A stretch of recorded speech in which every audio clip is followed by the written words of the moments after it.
Hello friends, good morning. কেমন আছো সবাই? আশা করি ভালো আছো, আমিও ভালো আছি। মন প্রিয়ার মিনি ভ্লগে তোমাদের সবাইকে আরও একবার স্বাগত। নিয়ে চলে এলাম আরও একটা রেসিপি। তো রেসিপিটা কি তোমরা দেখতেই পাচ্ছ, এখানে কিন্তু ভাত রয়েছে। তো চলো এই ভাতটাকে আমি কিভাবে রান্না করলাম খুব শর্টে, সেটাই তোমাদের সঙ্গে আমি একটু শেয়ার করে ফেলি।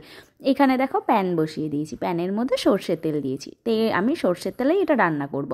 আর এর মধ্যে দিয়ে দিয়েছি শুকনো লঙ্কা, কালো জিরে ফোড়ন, আর তার সাথে দিয়ে দিয়েছি কুচি কুচি করে আলু ভাজা যেরকম করে সেরকম কেটে রেখেছিলাম, আর দিয়েছি পেঁয়াজ কুচি আর কাঁচা লঙ্কা কুচি। এটাকে আমি লবণ আর হলুদ দিয়ে খুব ভালোভাবে লালচে করে ভেজে নেব। তো এর মধ্যে চাইলে অনেক রকম সবজিও দেওয়া যায়, যেমন ধরো বাঁধাকপি কুচি, ক্যাপসিকাম, বিনস, গাজর, ফুলকপি, মটরশুঁটি। এখন তো শীত, এখন সমস্ত সবজি সবার বাড়িতে কম বেশি থাকে। তো এর মধ্যে সমস্ত সবজিও কিন্তু তোমরা অ্যাড করতে পারো। যদিও আমি এর মধ্যে কোনো রকম সবজি অ্যাড করিনি, জাস্ট নর্মাল আমি আলু আর পেঁয়াজ দিয়েই এটাকে রান্না করব। তো দেখো, তোমাদের সঙ্গে গল্প করতে করতে আমার এটা কিন্তু প্রায় ভাজা হয়ে গেছে।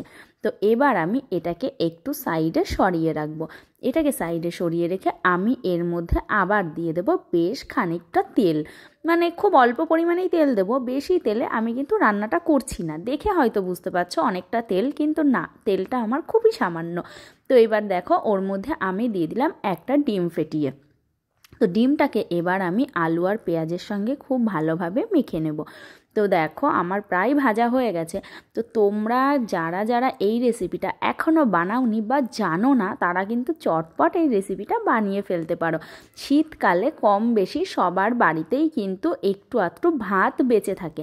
আমি কিন্তু এটা বাসি ভাত দিয়েই রান্না করছি। কালকে রাতে আমার কিছু ভাত বেঁচেছিল, তো পরের দিন সকালে খুব ঠান্ডা হয়ে যায় ভাতটা, সেই ভাতটা অনেকেই খেতে চায় না। তো ভাবলাম এরকমভাবে ভাতটা বানিয়ে ফেলি, তো খেতেও টেস্ট লাগবে, ভাতটাও উঠে যাবে। তো দেখো এর মধ্যে আমি দিয়ে দিলাম সেই কালকের ভাতটা। শীতকাল, ভাত নষ্ট হওয়ারও ব্যাপার নেই, আবার জল দিয়ে রাখারও কিন্তু কোনো ব্যাপার নেই।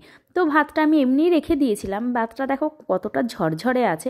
তো সেই ভাতটা দিয়েই আমি কিন্তু এই রেসিপিটা বানিয়ে ফেললাম। তো তোমরা যারা যারা এখনও বানাওনি বা জানো না, আমি কিন্তু রেসিপিটা দিয়ে দিয়েছি। তোমরা চাইলে একবার কিন্তু ট্রাই করে দেখতে পারো, ভীষণ কিন্তু ভালো লাগে খেতে। তো দেখো লবণ হলুদ সব পরিমাণ মতো যদি দিয়ে দিতে পারো, ভীষণ কিন্তু ভালো লাগে। আমার দেখো রান্নাটা কিন্তু প্রায় কমপ্লিট। এর মধ্যে সমস্ত সবজি অ্যাড করা যায়, কিন্তু আমি করিনি। তোমরা চাইলে সমস্ত সবজি অ্যাড করে একবার হলেও কিন্তু দেখতে পারো। তো দেখো নামানোর আগে আমি দিয়ে দিয়েছি ধনেপাতা কুচি। তো দেখো দেখতে কেমন লাগছে, কতটা লোভনীয় লাগছে বলো? তাহলে ভাবো খেতে কতটা সুন্দর লাগবে।